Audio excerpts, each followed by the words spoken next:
your X or your Y values. Y. Okay, say that. So domain, those are so the domain is your X values. And if you had to read domain from a graph, those are your values. Your X values are from left to right. So like you would be looking left to right. And range, remember range is your Y, are your Y values. And the Y values, you'll be looking like from the bottom to the top, like going from the bottom to the top. Or top to, well, bottom to top. So again, your domain, and think of it in alphabetical order. Remember how, you have input, output, alphabetical order. X becomes before Y, and I becomes before O, so that's input, output, domain, and now down here, we're going to talk about graphing over specific domains. Negative X plus 3, with the domain, negative 2, negative 1, 0, 1, and 2. The domain, these are your X values that they're giving us. Table, here's your X, here's your Y. These are the 5 points that they're giving us. Negative 2, negative 1, 0, 1, and 2. Those are the X values. So they want us to put that number into the equation. So you have negative 2. So negative 2 plus 3 is 5. So what I'm doing, I'm substituting the negative 2 into X and then solving for Y. Okay, so Y is going to equal 5. So when X is negative 2, Y is 5. When X is 1, negative 1 times negative 1 is 1, plus 3, that's 4. When X is 0, Y is 3. Remember that's your, like we could graph up for 1 plus 3, 2. And you kind of notice a pattern here. If pattern by goes up by 1, this is happening to go down by 1. Now, specific domain. They are giving us exactly which points to use. So what happens now, after you solve for Y, these turn into an order. That's now. So we're going to do 2, 5. This graph is kind of hard to read. It's kind of light. Negative 2, 5. Negative 1, 4. 0, 3. 1, 2. And 2, 1. The thing is, when they give you the specific domain, the exact numbers to use, plot those, but do not connect them. So if you started connecting them, erase it.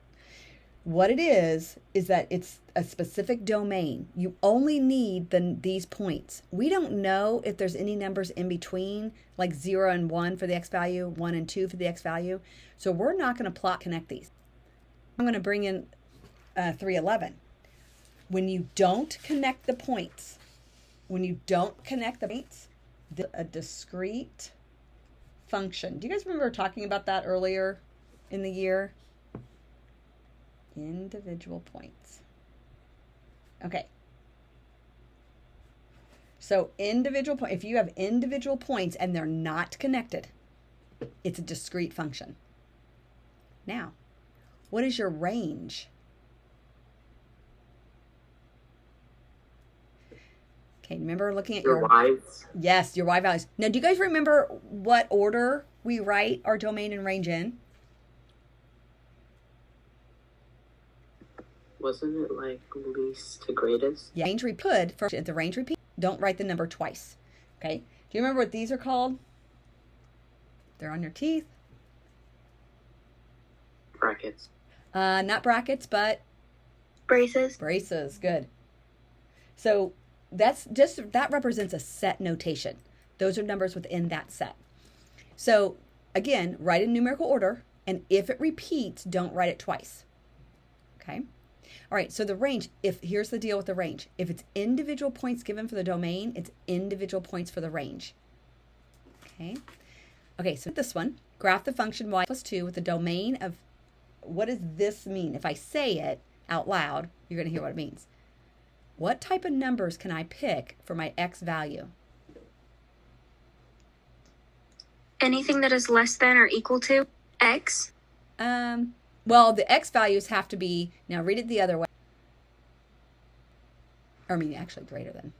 Oh, 0. Okay, so it's really all the numbers that are greater than or equal to 0. Here's a tip. Always pick that number first, because we need to know where it's starting. Because if we just start at 1, You're missing all those numbers between 0 and 1. So we're starting at x. Okay, so we're going to put 0.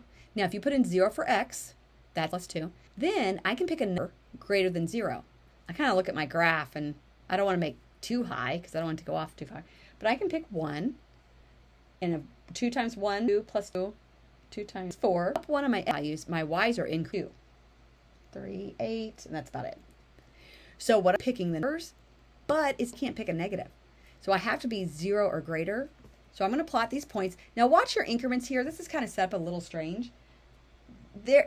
Each line represents like 1, 1, but they did 1, 3. So that's a 2, that's a 4, 1, 2, 3, 4, 5, 7, 8, 9, 10.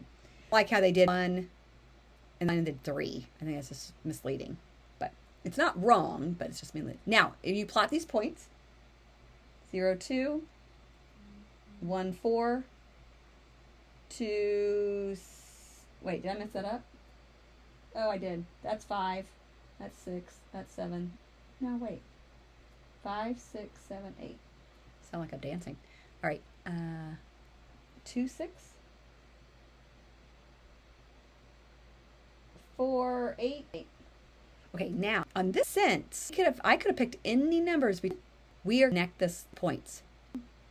Maybe it's just my points that are strung out. Okay, so you can take a straight edge, and we're going to connect, but I'm not going to go. But I'm not going to go past. I'm not going to put an arrow down here because we want all the numbers greater than 0 for my x value. Okay.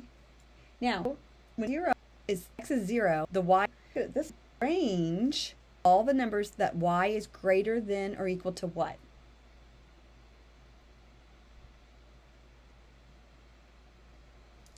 2. And you can do 4, leave it out, either way. This one, you are going to connect the points because it only limited us to the lowest number. You could pick any number. Okay? So when you have that right to pick a number, you're going to connect the points. Now, discrete meant you didn't connect them. When you do connect them, does anyone remember what that term is? Or look at 311. Continuous. Good. Continuous. This is a continuous function. If there's any connection, if you connect the points at all, that's continuous, meaning it can be any number between 0 and 1 for the x value. It could be 1.0 or 0.057, whatever. Continuous function. Connect points. So if you are given the domain, there's going to be individual. If you're given the domain that's did, then these should probably be very close on how you write it. What happens if I was given a domain of all real numbers? What do you think the range would be? All real numbers. Good. So the x value, if it's all real numbers, that means you can use any number out there. Okay? And then the range is going to be it. So this is actually all the notes we're going to do because I just want to practice on graphing, plotting, taking ordered pairs. So screenshots of our notes. And then in Canvas, I'm going to do this as I'm recording. In Canvas, there is an assignment that we're going to be able to work on. And it's graphing practice, I think. I'll look at it real quick.